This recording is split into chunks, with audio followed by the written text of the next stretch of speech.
ಶ್ರೀ ಗುರುಭ್ಯೋ ನಮಃ. ಹರಿ ಓಂ. ಜಯ ಜಯ ಜಗತ್ರಾಣ ಜಗದೊಳಗೆ ಸುತ್ರಾಣ ಅಖಿಲ ಗುಣಸದ್ಧಾಮ ಮಧ್ವನಾಮ. ಪ್ರೇತೆಯಲ್ಲಿ ರಘುಪತಿಯ ಸೇವೆ ಮಾಡುವೆನೆಂದು ವಾತಸುತ ಹನುಮಂತ ನೆಂದೆನಿಸಿದ.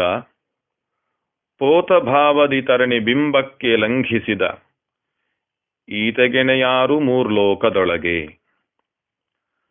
ಶ್ರೀ ಶ್ರೀಪಾದರಾಜರು ಸಮಸ್ತ ಜೀವರ ನಿಯಾಮಕರಾಗಿರುವಂತಹ ಶ್ರೀ ಮುಖ್ಯಪ್ರಾಣದೇವರ 3 ಕೋಟಿ ರೂಪಗಳ ಪೈಕಿ 3 ಅವತಾರಗಳ, ಅಂದರೆ ಭೂಮಿಯಲ್ಲಿ ನಮಗೆಲ್ಲರಿಗೂ ಹತ್ತಿರವಾಗುವಂತೆ ಅವತರಿಸಿದಂಥ 3 ರೂಪಗಳ ವರ್ಣನೆಯನ್ನ ಈ ಕೃತಿಯಲ್ಲಿ ನಿರೂಪಣೆ ಮಾಡ್ತಾ ಇದ್ದಾರೆ.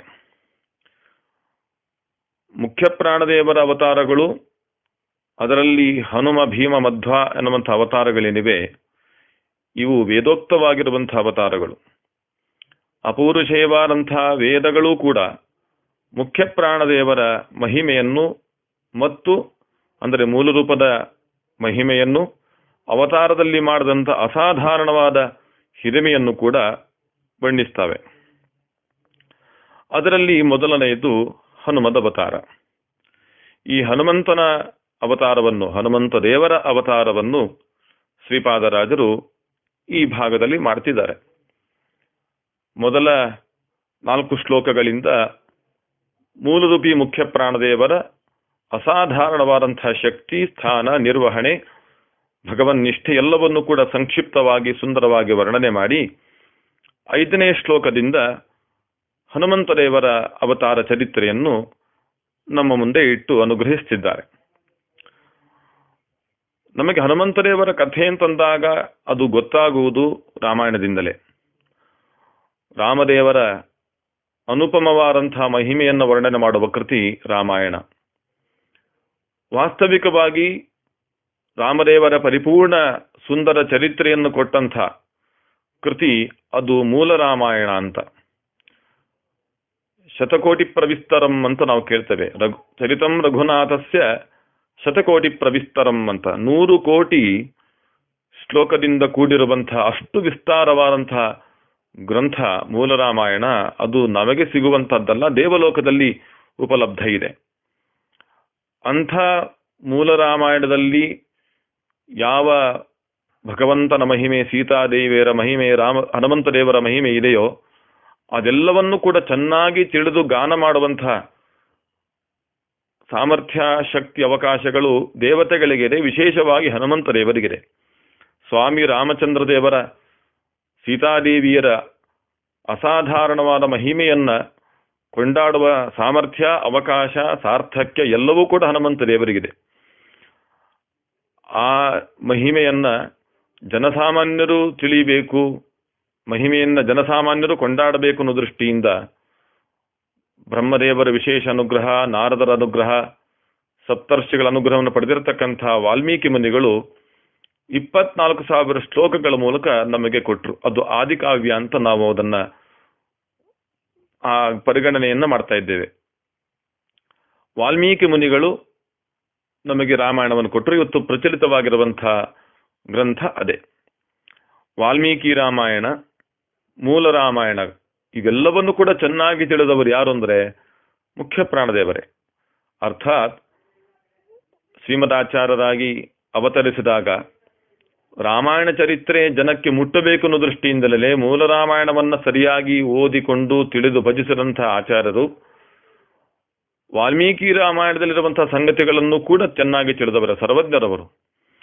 ಅವರು ಈ ರಾಮಾಯಣ ವಿಷಯದಲ್ಲಿ ಗೊಂದಲ ಅಂತ ಅನಿಸುವಂತಹ ಪ್ರಸಂಗಗಳು ಬಂದರೆ ಅದನ್ನ ಸರಿಪಡಿಸಬೇಕು ಅಂತ ಅವರೊಂದು ಗ್ರಂಥ ರಚನೆ ಮಾಡಿದರು. ಕೇವಲ ರಾಮಾಯಣ ಅಲ್ಲ, ಮಹಾಭಾರತದಲ್ಲಿ ಬರುವ ಪ್ರಸಂಗಗಳು, ಭಾಗವತದಲ್ಲಿ ಬರುವಂತಹ ಪ್ರಸಂಗಗಳು, ಇನ್ಯಾವುದೇ ಪುರಾಣಗಳಲ್ಲಿ ಕೇಳುವಾಗ ವಿಚಿತ್ರ ಅಂತನಿಸುವ ಪ್ರಸಂಗಗಳು ಬಂದರೆ, ವಿರುದ್ಧವಾಗಿ ಕಾಣುವಂತಹ ಪ್ರಸಂಗಗಳು ಅಂತನಿಸಿದರೆ ಅದಕ್ಕೆಲ್ಲ ಪರಿಷ್ಕಾರ ಮಾಡುವ ದೃಷ್ಟಿಯಿಂದ ಒಂದು ಗ್ರಂಥವನ್ನು ರಚನೆ ಮಾಡಿದರು. ಅದು ಮಹಾಭಾರತ ತಾತ್ಪರ್ಯ ನಿರ್ಣಯ ಅಂತ. ಆ ಒಂದು ಗ್ರಂಥವನ್ನ ಸರಿಯಾಗಿ ತಿಳಿದು ಓದಿಕೊಂಡು ಚಿಂತನೆ ಮಾಡಿಬಿಟ್ರೆ ಪ್ರಾಯಶಃ ಎಷ್ಟೋ ಸಂಶಯಗಳು ದೂರವಾಗಿ ಬಿಡ್ತವೆ. ಸರಿಯಾಗಿ ಓದಬೇಕು, ಸರಿಯಾಗಿ ತಿಳಿಬೇಕಷ್ಟೇ. ಹಾಗೆ ಇನ್ನೊಂದು ಭಾಗವತ ತಾತ್ಪರ್ಯ ಅಂತ ಮಾಡಿದ್ದಾರೆ. ಆ ಗ್ರಂಥವನ್ನು ಮಾಡಿದ್ದರಿಂದ ಪುರಾಣಗಳಲ್ಲಿ ಏನಾದರೂ ಗೊಂದಲಗಳು ಅಂತ ಎನಿಸಿದರೆ ಅದಕ್ಕೆಲ್ಲ ಪರಿಷ್ಕಾರವನ್ನ, ಸ್ಪಷ್ಟೀಕರಣವನ್ನು ಆಚಾರ್ಯರು ಕೊಟ್ಟಿದ್ದಾರೆ. ಹೀಗೆ ಅಸಾಧಾರಣವಾದ ಕೃತಿ ಕೊಟ್ಟವರು ಆಚಾರ್ಯರು. ನಾವು ಒಂದೊಂದು ಗ್ರಂಥದ ಬಗ್ಗೆ ಚಿಂತನೆ ಮಾಡ್ತಾ ಹೋದರೆ ಒಂದು ಜನ್ಮವೂ ಸಾಕಾಗುವುದಿಲ್ಲ, ಅಲ್ಲ ಎಷ್ಟು ಜನ್ಮಗಳು ಸಾಕಾಗುವುದಿಲ್ಲ. ಅಷ್ಟು ವಿಷಯಗಳು ಸಂಗ್ರಹಿತವಾಗಿರುವಂತಹ ಕೃತಿ ಆಚಾರ್ಯರ ಕೃತಿಗಳು. ಶ್ರೀಮದ್ ಆಚಾರ್ಯರು ಮಹಾಭಾರತ ತಾತ್ಪರ್ಯ ನಿರ್ಣಯದಲ್ಲಿ ರಾಮಾಯಣದ ವಿಶೇಷವಾದಂತಹ ನಿರ್ಣಯವನ್ನು ಕೊಡ್ತಾರೆ, ಗೊಂದಲಗಳನ್ನು ಪರಿಹಾರ ಮಾಡಿದ್ದಾರೆ. ಆ ರೀತಿ ಗ್ರಂಥವನ್ನ ನೋಡಿದರೆ ನಂತರದಲ್ಲಿ ಮತ್ತೆ ನಮಗೆ ರಾಮದೇವರ ಮಹಿಮೆಯನ್ನ ಕೊಂಡಾಡುವಂತಹ ಮತ್ತೊಂದು ಕೃತಿ ಯಾವುದು ಅಂದರೆ, ಇದರ ನೆರಳಲ್ಲೇ ಬಂದಿರುವಂತಹದ್ದು ನಾರಾಯಣ ಪಂಡಿತಾಚಾರ್ಯರ ಸಂಗ್ರಹ ರಾಮಾಯಣ. ಅವರು ಕೂಡ ಆಚಾರ್ಯರ ಅನುಗ್ರಹದಿಂದ ರಾಮದೇವರ ಚರಿತ್ರೆಯನ್ನ ಬಹಳ ಸುಂದರವಾಗಿ ನಿರೂಪಣೆ ಮಾಡ್ತಾರೆ. ಈ ರೀತಿ ಮೂಲ ರಾಮಾಯಣ ನಮಗೆ ಸಿಗೋದಿಲ್ಲ ನಿಜ, ಆದರೆ ಮೂಲ ರಾಮಾಯಣದ ಆಶಯವನ್ನ, ವಾಲ್ಮೀಕಿ ರಾಮಾಯಣದ ನಿಜಾಂಶವನ್ನ ಸ್ಪಷ್ಟ ಮಾಡುವಂತಹ ಆಚಾರ್ಯರ ಗ್ರಂಥದ ಮೂಲಕ, ಸಂಗ್ರಹ ರಾಮಾಯಣದ ಮೂಲಕ ನಾವು ಅನೇಕ ವಿಷಯಗಳನ್ನು ತಿಳಿಯಲಿಕ್ಕೆ ಅವಕಾಶಗಳಿದೆ. ಇವತ್ತಿನ ದಿವಸದಲ್ಲಿ ರಾಮಾಯಣದ ಬಗ್ಗೆ ಮಾತಾಡ್ತಾ ಹೋದರೆ ಅನೇಕ ಜನ ರಾಮಾಯಣದ ಬಗ್ಗೆ ಮಾತಾಡುವುದು ಉಂಟು. ಕೇಳುವಾಗ ಭಯಂಕರ ಅನಿಸುತ್ತೆ.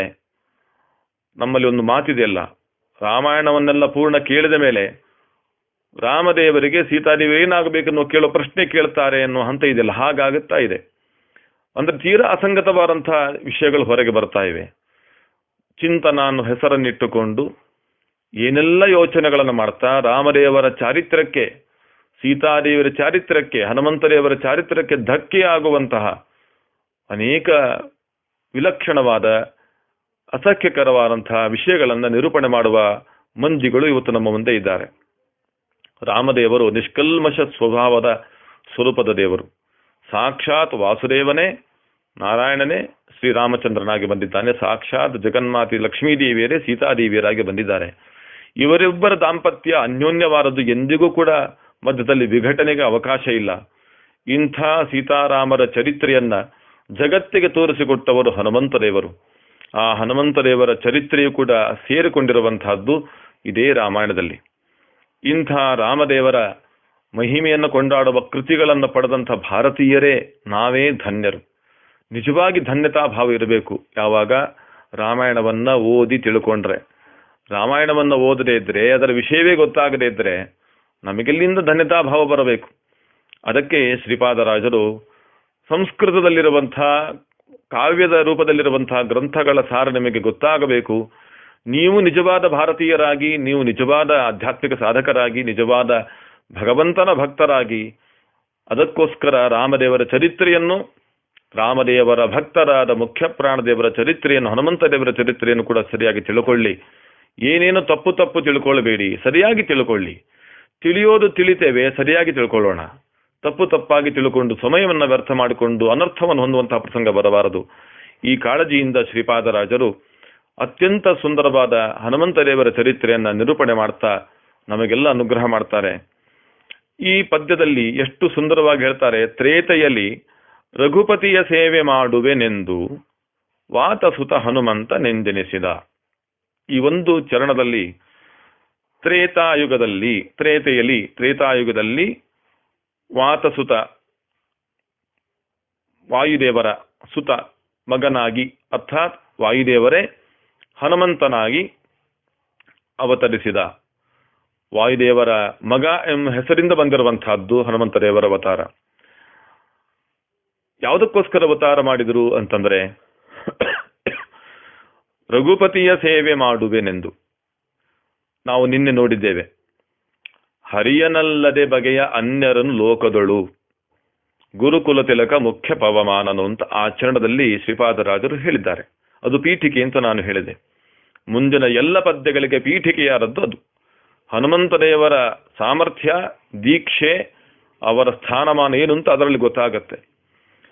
ಅವರು ಬೇರೆ ಯಾರನ್ನು ಕೂಡ ಲೆಕ್ಕಿಸೋದಿಲ್ಲ, ಅರ್ಥಾತ್ ಗಮನದಲ್ಲಿಡೋದಿಲ್ಲ. ಅವರಿಗೆ ಗಮನ ಭಗವಂತ ಮಾತ್ರ. ಉಳಿದವರ ಬಗ್ಗೆ ಗಮನ ಇಲ್ಲ ಅಂತ ಅರ್ಥ ಮಾಡ್ಕೋಬಾರದು, ವಿಪರೀತ ಅರ್ಥ ಮಾಡ್ಕೊಳ್ಬಾರದು. ಎಲ್ಲರ ಬಗ್ಗೆ ಗಮನ ಇರುತ್ತೆ ಅನುಗ್ರಹ ದೃಷ್ಟಿಯಿಂದ. ಎಲ್ಲರನ್ನ ರಕ್ಷಣೆ ಮಾಡುವ ದೃಷ್ಟಿಯಿಂದ ಎಲ್ಲರ ಬಗ್ಗೆ ಗಮನ ಇರುತ್ತೆ. ಅವರಿಗೆ ನಮ್ಮ ಮೇಲೆ ಗಮನ ಇಲ್ಲ ಅಂದರೆ ನಮಗೆ ಬದುಕೇ ಇಲ್ಲ ಅಂತ ಆಗುತ್ತೆ. ರಾಕ್ಷಸನಾಗ್ಲಿ, ನಾಸ್ತಿಕನಾಗ್ಲಿ, ಆಸ್ತಿಕನಾಗ್ಲಿ, ಬ್ರಾಹ್ಮಣನಾಗ್ಲಿ, ಕ್ಷತ್ರಿಯನಾಗ್ಲಿ, ವೈಶ್ಯನಾಗ್ಲಿ, ಶೂದ್ರನಾಗ್ಲಿ, ಪ್ರಾಣಿಯಾಗ್ಲಿ, ಪಕ್ಷಿಯಾಗ್ಲಿ, ಎಲ್ಲವೂ ಕೂಡ ಜೀವನವನ್ನು ಮಾಡಬೇಕಾದರೆ ವಾಯುದೇವರ ದೃಷ್ಟಿ ನಮ್ಮ ಮೇಲೆ ಇರಲೇಬೇಕು, ಅವರ ಗಮನ ನಮ್ಮ ಮೇಲಿರಬೇಕು. ಆದರೆ ಅದು ಅನುಗ್ರಹ ದೃಷ್ಟಿಯಿಂದ ಇರುವಂತಹ ಗಮನ. ಆದರೆ ಭಗವಂತನಲ್ಲಿ ಮಾತ್ರ ಹೇಗಿದೆ ಅಂದರೆ ಅನುಗ್ರಹವನ್ನು ಬೇಡುವ ದೃಷ್ಟಿಯಲ್ಲಿರುತ್ತೆ. ಭಗವಂತನನ್ನು ಮಾತ್ರ ಆಶ್ರಯಿಸ್ತಾರೆ, ಇನ್ಯಾರನ್ನು ಕೂಡ ಆಶ್ರಯಿಸುವುದಿಲ್ಲ. ಅವರ ಉದ್ದೇಶ ಭಗವಂತ ಅಷ್ಟೇ. ಹಾಗಾಗಿ ಹರಿಯನಲ್ಲದೆ ಬಗೆಯ ಅನ್ನುವ ಮಾತನ್ನ ಹಿಂದೆ ಹೇಳಿದ್ದಾರೆ. ಅದರ ನಿರೂಪಣೆ ಈಗ ಪ್ರಾರಂಭ ಆಗಿದೆ. ಹನುಮಂತದೇವರ ಅವತಾರ ಆಗಿದ್ದು ಯಾಕೆ ಅಂದರೆ ಏನೇನೋ ಮಾತಾಡ್ತೇವೆ ನಾವು, ಏನೇನೋ ಮಾತನ್ನ ಕೇಳ್ತೇವೆ. ಶ್ರೀಪಾದರಾಜ ಸರಳವಾಗಿ ಹೇಳ್ತಾರೆ, ತ್ರೇತೆಯಲ್ಲಿ ರಘುಪತಿಯ ಸೇವೆ ಮಾಡುವೆನೆಂದು ಪ್ರತಿಜ್ಞೆ ಅದೊಂದೇ. ರಾಮದೇವರ ಸೇವೆ ಮಾಡುವ ದೃಷ್ಟಿಯಿಂದ ಅವತಾರ ಮಾಡಿದ್ದಾರೆ ಹೊರತು ಇನ್ಯಾವುದೋ ಕಾರಣದಿಂದ ಅಲ್ಲ. ಅದಕ್ಕೇನೇನೋ ಸುಬೂಬುಗಳನ್ನ, ಕಾರಣಗಳನ್ನ ಇವತ್ತು ಹೇಳುವಂತಹ ವಿಚಾರ ಚಿಂತಕ ವಿದ್ವಾಂಸರು ಅಂತ ಅನಿಸಿದವರೆಲ್ಲ ಮಾತಾಡ್ತಿದ್ದಾರೆ. ನಾವು ಅದಕ್ಕೆಲ್ಲ ಗಮನ ಕೊಡಬಾರದು. ನಮ್ಮ ಶ್ರೀಪಾದರಾಜರು ಹೇಳಿದ್ದೇನು? ರಘುಪತಿಯ ಸೇವೆ ಮಾಡುವೆನೆಂದು ಅಂತ ಹೇಳ್ತಿದ್ದಾರೆ. ರಾಮದೇವರ ಸೇವೆ ಮಾಡುವ ದೃಷ್ಟಿಕೋನದಲ್ಲೇನೆ, ಆ ಉದ್ದೇಶದಿಂದಲೇ ಹನುಮಂತ ದೇವರ ಅವತಾರ ಆಗಿದೆ, ಬೇರೆ ಇನ್ಯಾವ ಉದ್ದೇಶವೂ ಇಲ್ಲ ಅಂತ ಹೇಳುವುದರ ಮೂಲಕ ಭಗವಂತನನ್ನ ಬಿಟ್ಟು ಇನ್ಯಾರನ್ನು ಆಶ್ರಯಿಸುವವರಲ್ಲ ಹನುಮಂತ ದೇವರು ಅನ್ನೋದನ್ನು ಸ್ಪಷ್ಟ ಮಾಡಿದರು. ಹನುಮಂತ ದೇವರ ಅವತಾರದ ಉದ್ದೇಶ ಏನು ಅಂತಂದ್ರೆ ರಾಮದೇವರ ಸೇವೆ ಅಷ್ಟೇ. ನಾವು ಮುಂದೆ ನೋಡ್ತೇವೆ ಅದನ್ನ, ಹನುಮಂತ ದೇವರ ಮಾತುಗಳಲ್ಲೇ ನೋಡ್ತೇವೆ, ಅದ್ಭುತವಾದ ಸನ್ನಿವೇಶಗಳದೆಲ್ಲವೂ ಕೂಡ. ಹಾಗಾಗಿ ವಾತಸುತನಾದಂಥ ಹನುಮಂತ ದೇವರು ರಾಮದೇವರ ಸೇವೆಗಾಗಿ ಅವತಾರ ಮಾಡಿದರು ಅಂತಂತಾರೆ. ತ್ರೇತಾಯುಗದಲ್ಲಿ ಕಪಿರಾಜ್ಯಕ್ಕೆ ಅಧಿಪತಿಯಾದಂಥವರು ಕೇಸರಿ ನಾಮಕ ಕಪಿಗಳು, ಅಂಜನಾದೇವಿಯ ಗಂಡ. ಅವರು ಮೇರು ಪರ್ವತದಲ್ಲಿ ವಾಸ ಮಾಡಿಕೊಂಡಿದ್ರು. ಅಲ್ಲಿ ಶಂಖಶಬಲ ಅನ್ನುವಂತಹ ದೈತ್ಯ ಎಲ್ಲ ಋಷಿಗಳಿಗೆ, ಮುನಿಗಳಿಗೆ ತೊಂದರೆ ಕೊಟ್ಟಾಗ, ಅಂದರೆ ಭರದ್ವಾಜ ಋಷಿಗಳ ಮೇಲೆ ಆಕ್ರಮಣ ಮಾಡಿದಾಗ ಅವರು ಕೇಳ್ತಾರೆ, ಏನಪ್ಪ ರಕ್ಷಣೆ ಮಾಡೋದಿಲ್ಲ ಅಂತಂದಾಗ ಕೇಸರಿ ಕಪಿಗಳು ರಕ್ಷಣೆ ಮಾಡ್ತಾರೆ. ದೈತ್ಯನನ್ನ ಸಂಹಾರ ಮಾಡಿ, ಹೇಗೆಂದ್ರೆ ಒಂದು ಸಿಂಹ ಆನೆಯನ್ನು ಹೇಗೆ ಸಂಹಾರ ಮಾಡುತ್ತೋ ಆ ರೀತಿಯಲ್ಲಿ ಅಷ್ಟು ಪ್ರಬಲವಾಗಿ ಆಕ್ರಮಣ ಮಾಡಿ ದೈತ್ಯರ ವಧೆಯನ್ನು ಮಾಡಿ ಎಲ್ಲ ಋಷಿಗಳಿಗೆ ಅನುಕೂಲ ಮಾಡಿಕೊಡ್ತಾರೆ. ಅದರ ಪರಿಣಾಮ ಏನು ಅಂತಂದ್ರೆ ಕಪಿಗಳಿಗೆ, ಕೇಸರಿ ಕಪಿಗೆ ಕೇಳ್ತಾರೆ, ಏನಪ್ಪ ಏನಾದರೂ ವರ ಕೇಳು ಅಂತಂದ್ರೆ ಅದಕ್ಕೆ ಅವರಂತಾರೆ, ಸಂಗ್ರಹ ರಾಮಾಯಣದಲ್ಲಿ ನಾರಾಯಣ ಪಂಡಿತಾಚಾರ್ಯರನ್ನ ನಮೂದನೆ ಮಾಡ್ತಾರೆ. ಯದಿ ಪ್ರಸನ್ನ ಭಗವತ್ತಮಾಮೇ ಸುತಂ ವೃಣೇ ಸರ್ವಗುಣಾಭಿರಾಮಂ ತಸ್ಮಾನ್ನ ಮುಖ್ಯೋಸ್ತು ವಿನಾ ಮುಕುಂದಂ ಏವಂ ಸವವ್ರೇತ ವರಂ ದ್ವಿಜೇಭ್ಯ. ಎಷ್ಟು ಸುಂದರವಾದ ಪ್ರಾರ್ಥನೆ ಇದೆ. ಅವ್ರು ಹೇಳ್ತಾರೆ, ನೀವು ನನಗೇನಾದರೂ ಅನುಗ್ರಹ ಮಾಡುವುದಾದರೆ ಒಬ್ಬ ಉತ್ತಮ ಮಗನನ್ನು ನನಗೆ ಕರುಣಿಸಿ. ಅವನು ಹೇಗಿರಬೇಕು? ಗುಣಗಳಿಂದ ತುಂಬಿಕೊಂಡಿರಬೇಕು. ಅಷ್ಟೇ ಅಲ್ಲ, ಅವನು ಹೇಗಿರಬೇಕು ಅಂದ್ರೆ ಭಗವಂತನನ್ನು ಬಿಟ್ಟು ಇನ್ಯಾರನ್ನು ಕೂಡ ಆಶ್ರಯಿಸಬಾರದು. ದೇವರನ್ನ ನಂತರದಲ್ಲಿ ನೋಡಿದ್ರೆ ಇವನೇ ಕಾಣಬೇಕು, ಹಾಗಿರಬೇಕು. ಹಾಗಾಗಿ ತಸ್ಮಾನ್ನ ಮುಖ್ಯೋಸ್ತು ವಿನಾ ಮುಕುಂದಂ, ದೇವರನ್ನು ಬಿಟ್ಟರೆ ನೆಕ್ಸ್ಟ್ ಇವರೇ, ಮುಖ್ಯ ಪ್ರಾಣದೇವರೇ, ನನ್ನ ಮಗನೇ ಆಗಿರಬೇಕು, ಆ ಮಟ್ಟದ ವ್ಯಕ್ತಿತ್ವದವನಾಗಿರಬೇಕು, ಅಂಥ ಮಗನನ್ನ ಹುಟ್ಟುವಂತೆ ಅನುಗ್ರಹಿಸಿ ಅಂತ ಅವರವನ್ನು ಕೇಳ್ತಾರೆ. ಇದಕ್ಕೆ ಸರಿಯಾಗಿ ಮತಂಗ ಋಷಿಗಳ ಹತ್ರ ಅಂಜನಾದೇವಿಯರು ಪ್ರಾರ್ಥನೆ ಮಾಡಿದಾಗ ಇದೇ ವೆಂಕಟಾಚಲದಲ್ಲಿ ಪರಬ್ರಹ್ಮನ ಸನ್ನಿಧಾನದಲ್ಲೇ ಇದ್ದು ಆಕಾಶಗಂಗೆಯಲ್ಲಿ ಸ್ನಾನವನ್ನು ಮಾಡಿಕೊಂಡು ಅಲ್ಲಿರುವ ಭಗವಂತನ ಉಪಾಸನೆ ಮಾಡಿದ ಪರಿಣಾಮವಾಗಿ ಹನುಮಂತ ದೇವರಲ್ಲಿ ಅವತಾರ ಮಾಡಿದರು. ಚೈತ್ರ ಹುಣ್ಣಿಮೆಯ ಪರ್ವಕಾಲದಲ್ಲಿ ಹನುಮಂತ ದೇವರ ಅವತಾರ ಆಗಿದೆ. ಅದಕ್ಕೆ ಆ ಪರ್ವತವನ್ನು ಅಂಜನಾಚಲ ಅಂತ ಕರೀತಾರೆ ಅಂತ ಕೂಡ ನಮಗೆ ಗೊತ್ತು. ಹೀಗೆ ಹನುಮಂತ ದೇವರು ಅವತಾರ ಮಾಡಿದ್ದು ರಾಮದೇವರ ಸೇವೆಗಾಗಿ. ಅವರ ತಂದೆಯೇ ಹಾಗೆ ಪ್ರಾರ್ಥನೆಯನ್ನು ಮಾಡಿದ್ರು, ಭಗವಂತನನ್ನು ಬಿಟ್ಟರೆ ಇನ್ಯಾರನ್ನು ಕೂಡ ಆಶ್ರಯಿಸಬಾರದು ಅಂತ. ಹರಿಯನಲ್ಲದೆ ಬಗೆಯ ಆ ಭಾವನೆ ಅವರ ತಂದೆಯಲ್ಲೇ ಇತ್ತು. ಹೀಗಾಗಿ ಆ ಮಟ್ಟದ ವ್ಯಕ್ತಿತ್ವವನ್ನು ನಾವು ಹನುಮಂತ ದೇವರಲ್ಲಿ ನೋಡ್ತೇವೆ. ಅವರೇನು ಮಾಡಿದರು, ಮುಂದಿನ ಚರಣವನ್ನ, ಮುಂದಿನ ವಾಕ್ಯವನ್ನು ನೋಡುವಾಗ ಸ್ವಲ್ಪ ಗೊಂದಲ ಕಥೆಯನ್ನು ನಾವೇನು ಕೇಳ್ತೇವೆ ಅದಕ್ಕೆ ಉತ್ತರವನ್ನು ಕೊಟ್ಟಿದ್ದಾರೆ. ಬಹಳ ರೋಚಕವಾದದ್ದು. ಅದನ್ನು ನಾಳೆ ಚಿಂತನೆ ಮಾಡೋಣ. ಶ್ರೀಕೃಷ್ಣ ಅರ್ಪಣಮಸ್ತು. ಶ್ರೀಮಧ್ವೇಶ ಅರ್ಪಣಮಸ್ತು.